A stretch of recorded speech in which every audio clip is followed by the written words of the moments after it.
Already ಗೊತ್ತಾಗಿರುತ್ತಾ? ಅವರು ಅತ್ತೆ ಹತ್ರ ಹೇಳಿರ್ತಾರ? ಅಂಥದ್ದೇನಿಲ್ಲ ಶ್ರಾವಣಿ ಮರೆ, ಎಷ್ಟೋ ದಿನ ಆದ್ಮೇಲೆ ಅಮ್ಮ ಮಗ ಸೇರಿದ್ದಾರೆ. ಅಂಥದ್ರಲ್ಲಿ ಅವ್ರ ಮಧ್ಯೆ ಮಾತಾಡೋ 1000 ಇರುತ್ತೆ. ಒಂದು ವೇಳೆ ಸುಬ್ಬು ಅವಳಿಗೆ ಹೇಳ್ದ ಅಂತ ಅನ್ಕೊಳ್ಳಿ, ಅವಳು ನೇರವಾಗಿ ಇಲ್ಲಿ ಬರ್ತಾಳೆ, ನನಗೆ ಬಾಯಿಗೆ ಬಂದಾಗ ಬೈತಾಳೆ. ಅವಳ ಮುಂದೆ ಈ ಅಂತ ಅಲ್ಲಿಗಿಂದು ಬಿಡ್ತೀನಿ. ಸುಬ್ಬುನ ಕ್ಷಮಿಸಿ ಕರಗೋ ಹಾಗೆ ನಾನು ಕ್ಷಮಿಸ್ಬಿಡ್ತಾಳೆ. ಅದು ಸರಿ ಅನ್ನಿ. ಹಾಗಾದ್ರೆ ಮಾವ ಅತ್ತೆ ನನ್ನನ್ನು ಕ್ಷಮಿಸ್ತಾರಾ? ಅಯ್ಯೋ ಅಯ್ಯೋ, ಖಂಡಿತ ಶ್ರಾವಣಿ ಮರೆ. ಆಬೇಕು ಕೊಡಮ್ಮ. ಸುಮ್ಮನೆ ಇರೋ. ಅಯ್ಯೋ, ಬಂದ್ರು. ಸುಬ್ರಹ್ಮಣ್ಯ, ಮನೆಗೆ ಹೋಗ್ತಿದ್ದಂಗೆ ನಿಂಗೆ ಏನೇನ್ ಬೇಕು ಅಂತ ಹೇಳು, ನಾನು ಅದನ್ನೆಲ್ಲ ಮಾಡಕ್. ಬೆಣ್ಣೆ ಮಸಾಲೆ ಬೇಕು ಫಸ್ಟ್ ನಂಗೆ. ಅಯ್ಯೋ ನನ್ ಬಂಗಾರ.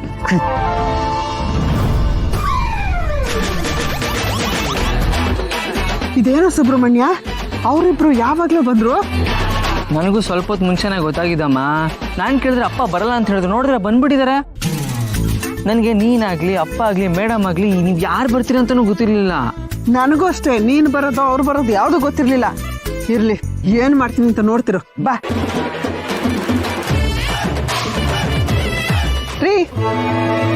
ಏನ್ರಿ ನನ್ನ ಹತ್ರ ಸುಳ್ಳು ಹೇಳಿ ಕಳ್ಸ್ಬಿಟ್ಟು ಸಾಲದಂತ ನನ್ನ ಮಗನ್ ಬೇರೆ ಹಿಂದೆ ಕಳ್ಸಿದ್ದೀರಾ, ಅದ್ರಲ್ಲಿ ನೀವು ಬೇರೆ ಬಂದಿದ್ದೀರಾ. ಅಲ್ಲಪ್ಪ, ನಾನು ಇಲ್ಲಿಗೆ ಬರ್ತೀನಿ ಅಂತ ಗೊತ್ತಿದ್ರು ಅಮ್ಮನೊಬ್ಳನ್ನೇ ಕಳ್ಸಿದ್ಯಲ್ಲ, ಏನಾದ್ರು ತಪ್ಸ್ಕೊಂಡಿದ್ರೆ ಏನ್ ಮಾಡ್ಬೇಕಾಗಿತ್ತು? ನಿಮ್ಮ ಅಮ್ಮ ನನ್ನ ಬಯೋದಕ್ಕೆ ರಾಶಿ ಇದೆ ಕಣೋ. ಇನ್ನು ಅವಳು ತಪ್ಸ್ಕೊಂಡು ಎಲ್ಲ ಹೋಗ್ತಾಳೆ. ಮಗನ್ ಮುದ್ದು ಮಾಡಕ್ಕಾದ್ರು ಗಂಡನ್ ಬಯಕಾದ್ರೂ ಅವಳು ನಮ್ಮನ್ ಬಿಟ್ಟು ಎಲ್ಲೂ ಹೋಗಲ್ಲ ಕಣೋ.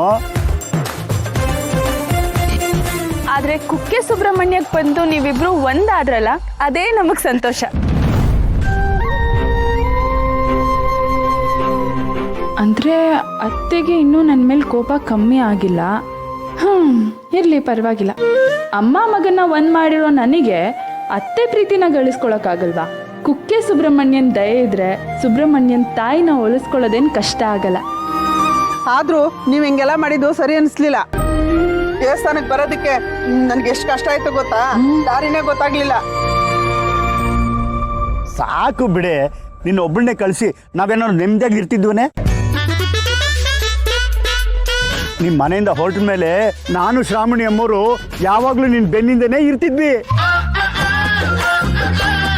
ಈಗ ಕೋಪದಲ್ಲಿ ಬುಸ್ ಅನ್ನೋದು ಬಿಟ್ಟು ಬಸ್ ಹತ್ತು.